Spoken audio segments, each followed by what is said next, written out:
سب سے کلیدی نقطہ کیا ہے؟ جس سیاسی جماعت کو لوک سبھا کے انتخابات میں اکثریت ملتی ہے، صدر اسی کے رہنما کو وزیر اعظم بنانے کے پابند ہیں۔ پھر وزیر اعظم اپنی ٹیم بناتے ہیں، یعنی اپنے وزراء کا انتخاب کرتے ہیں، اور صدر ان کی تقرری کرتے ہیں، اور پھر یہی ٹیم مل کر حکومت چلاتی ہے۔ یہ وہ بنیادی فرق ہے جو کل کو ایک استاد کی حیثیت سے آپ کو اپنے طلباء کو بھی سمجھانا ہوگا۔ چلیں اب اس ساری گفتگو کو سمیٹتے ہیں۔ اب ہم ایک ایسی سلائیڈ دیکھیں گے جو امتحان سے پہلے آخری لمحات میں دہرانے کے لیے بالکل بہترین ہے۔ یہ ٹیبل دیکھیں، یہ آپ کے پورے سیشن کا نچوڑ ہے۔ صدر ریاست کے سربراہ ہیں، جبکہ وزیر اعظم حکومت کے سربراہ ہیں۔ صدر کا اختیار برائے نام ہے، وزیر اعظم کا حقیقی ہے۔ اس ٹیبل کو اپنے ذہن میں بٹھا لیں یا اس کا ایک نوٹ ضرور بنا لیں، یہ آپ کے بہت کام آئے گا۔ اور آخر میں ایک سوال آپ سب کے لیے جو ایک اچھے استاد کی طرح سوچنے پر مجبور کرتا ہے۔ یہ جانتے ہوئے کہ صدر کے پاس ایمرجنسی جیسے بے پناہ اختیارات ہیں، ہمارا آئین اس بات کو کیسے یقینی بناتا ہے کہ طاقت اور ذمہ داری کے درمیان توازن ہمیشہ قائم رہے؟ اس سوال پر ضرور غور کیجیے گا، کیونکہ اس کا جواب ہمارے پورے جمہوری نظام کی روح کو سمجھنے میں مدد دیتا ہے۔ تو آئیے شروع کرتے ہیں۔ سب سے پہلے ہم حکومت کی عاملہ شاخ، جسے ایگزیکٹو برانچ کہتے ہیں، اس کے اہم کرداروں کو سمجھیں گے، یعنی وزیر اعظم اور ان کی وزراء کی کونسل۔ یہ آپ کے امتحان کے لیے ایک بنیادی تصور ہے، تو اس پر دھیان دیں۔ تو یہ پورا عمل کام کیسے کرتا ہے؟ چلیے اسے قدم بقدم دیکھتے ہیں۔ سب سے پہلے وزیر اعظم اپنی ٹیم بناتے ہیں۔ وہ اپنے ساتھیوں کا انتخاب کرتے ہوئے ان کے انتظامی تجربے، مہارت اور بھروسے کو دیکھتے ہیں۔ اس کے بعد دوسرا قدم یہ ہے کہ وزیر اعظم ہر وزیر کو ایک مخصوص محکمہ یعنی پورٹ فولیو سونپتے ہیں، اور آخر میں وزیر اعظم ہی وزراء کی کونسل کے تمام اجلاسوں کی صدارت کرتے ہیں، اور یہیں سے حکومت کی بنیاد رکھی جاتی ہے۔ اچھا، اب اس کونسل کا اصل کام کیا ہے؟ ان کی ذمہ داری بہت بڑی اور وسیع ہے۔ یہ کونسل صرف پالیسیوں اور قوانین کے مسودے ہی نہیں بناتی، جیسے تعلیم یا صحت کی پالیسی، بلکہ پارلیمنٹ سے منظوری کے بعد ان پالیسیوں کو زمین پر نافذ کرنے کی بھی ذمہ دار ہوتی ہے۔ یعنی پالیسی بنانا اور اسے عملی جامہ پہنانا دونوں ہی ان کے کلیدی کام ہیں۔ چلیے اب آگے بڑھتے ہیں اور ایک ایسے تصور کو دیکھتے ہیں جو اہلیتی امتحانات میں اکثر پوچھا جاتا ہے۔ یہ ایک بہت ہی اہم موضوع ہے، جمبو منسٹری کا اصول۔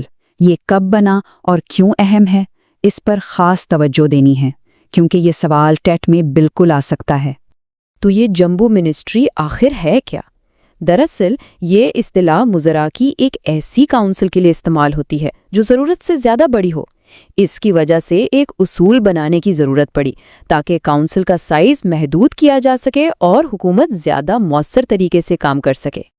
اور یہ ہے وہ اہم عدد جسے یاد رکھنا بہت ضروری ہے۔ اس مسئلے کو حل کرنے کے لیے آئین میں ایک ترمیم کی گئی۔ اس ترمیم کے ذریعے وزراء کی کونسل کا سائز لوک سبھا کے کل اراکین کے 15% تک محدود کر دیا گیا ہے۔ یہ امتحان کے لیے ایک بہت ہی اہم نقطہ ہے، اسے اپنی نوٹ بک میں ضرور لکھ لیں۔ اور دیکھیں، اس سلائیڈ کی سب سے دلچسپ بات یہ ہے کہ یہ تصور سیدھا ہماری درسی کتاب سے لیا گیا ہے۔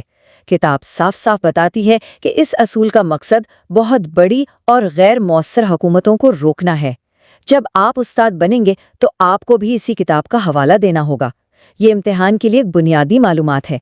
تو حکومت تو بن گئی، لیکن سوال یہ ہے کہ اسے جوابدہ کون رکھے گا؟ کیا حکومت جو چاہے کر سکتی ہے؟ بالکل نہیں۔ یہیں پر پارلیمنٹ کا کردار سامنے آتا ہے۔ آئیے دیکھتے ہیں کہ مقننہ یعنی پارلیمنٹ عملہ پر اپنا کنٹرول کیسے رکھتی ہے۔ یہ جواب دہی کا مرکزی طریقہ کار ہے۔ پارلیمنٹ کے پاس اس کام کے لیے بنیادی طور پر 4 خاص اوزار ہیں۔ پہلا ہے بحث و مباحثہ، دوسرا ہے وقفہ سوالات، تیسرا وقفہ صفر، اور چوتھا جو سب سے طاقتور ہے وہ ہے عدم اعتماد کی تحریک۔ چلیے اب ہم ان میں سے ہر ایک کو تفصیل سے دیکھتے ہیں تاکہ انہیں اچھی طرح سمجھا جا سکے۔ پہلا اختیار بحث و مباحثہ۔ یہ صرف باتیں نہیں ہے، یہ پالیسیوں اور قوانین کی جانچ پڑتال کا ایک لازمی حصہ ہے۔ سوچئے، جب کوئی نیا تعلیمی قانون آتا ہے تو اس پر بحث ہوتی ہے تاکہ اس کی ہر خامی کو دور کیا جا سکے۔ یہ مباحثے اس لیے ضروری ہیں تاکہ بے عیب قوانین بنائے جا سکیں۔ دوسرا اختیار ہے وقفہ سوالات۔ اسے حکومت سے براہ راست پوچھ گچھ کا ایک سیشن سمجھیں۔ اس دوران وزراء کو پارلیمنٹ کے اراکین کے پوچھے گئے سوالات کے تسلی بخش جوابات دینا لازمی ہوتا ہے۔ مثال کے طور پر کوئی رکن وزیر تعلیم سے پوچھ سکتا ہے کہ نئے اسکول کیوں نہیں بنے۔ یہ حکومت کو اس کے فیصلوں کے لیے جوابدہ ٹھہرانے کا ایک بہت ہی مؤثر طریقہ ہے۔ تیسرا اختیار ہے وقفہ صفر۔ یہ پارلیمانی اجلاس میں عام طور پر دوپہر 12 بجے کے قریب ہوتا ہے۔ اس کی خاص بات یہ ہے کہ اس دوران عوامی اہمیت کے کسی بھی مسئلے کو اٹھایا جا سکتا ہے، چاہے وہ سرکاری ایجنڈے پر ہو یا نہ ہو۔ مثال کے طور پر اگر ملک کے کسی حصے میں اچانک سیلاب آ جائے تو اس پر فوری بحث ہو سکتی ہے۔ یہ فوری مسائل پر بحث کے لیے ایک لچکدار ذریعہ ہے۔ اور اب آتے ہیں سب سے مؤثر اختیار پر، عدم اعتماد کی تحریک۔ یہ عملہ کی طاقت پر سب سے بڑا کنٹرول ہے۔ اس کے نتائج بہت بڑے ہو سکتے ہیں، جیسا کہ اس سلائیڈ پر نظر آ رہا ہے۔ یا تو تحریک ناکام ہوتی ہے اور حکومت بچ جاتی ہے، یا پھر کامیاب ہوتی ہے اور حکومت گر جاتی ہے۔ تو اہم نقطہ یہ ہے، اگر پارلیمنٹ کے اراکین کی اکثریت حکومت کی حمایت نہیں کرتی تو وہ عدم اعتماد کی تحریک پیش کر سکتے ہیں۔ اگر یہ تحریک کامیاب ہو جائے تو پوری وزراء کی کونسل کو استعفیٰ دینا پڑتا ہے، لیکن اگر تحریک ناکام ہو جائے تو حکومت اقتدار میں رہتی ہے۔ یہ ظاہر کرتا ہے کہ حکومت کو ہمیشہ پارلیمنٹ کی حمایت کی ضرورت ہوتی ہے۔ ٹھیک ہے، تو ہم نے سارے اہم نکات کو سمجھ لیا ہے۔ آئیے اب TET امتحان کے لیے ایک فوری نظر رسانی کرتے ہیں۔ یہ سب سے اہم نکات کا خلاصہ ہے جسے امتحان سے پہلے ضرور دیکھنا چاہیے۔ یہ ٹیبل آخری لمحات کی تیاری کے لیے بہترین ہے۔ آئیے جلدی سے دہرائیں۔ بحث و مباحثہ کس لیے ہے؟ پالیسیوں کی جانچ پڑتال کے لیے۔ وقفہ سوالات، وزراء کو براہ راست جواب دہ ٹھہرانے کے لیے۔ وقفہ صفر، عوامی اہمیت کے فوری معاملات اٹھانے کے لیے۔ اور عدم اعتماد کی تحریک، حکومت کی اکثریت کی حمایت کو جانچنے کے لیے۔ یہ خلاصہ یادداشت کے لیے بہترین ہے۔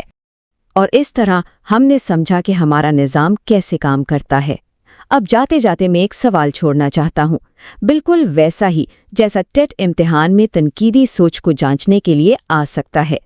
پارلیمانی کنٹرول کے ان 4 طریقوں میں عملی طور پر جواب دہی کو یقینی بنانے کے لیے سب سے مؤثر ذریعہ کون سا ہے اور کیوں؟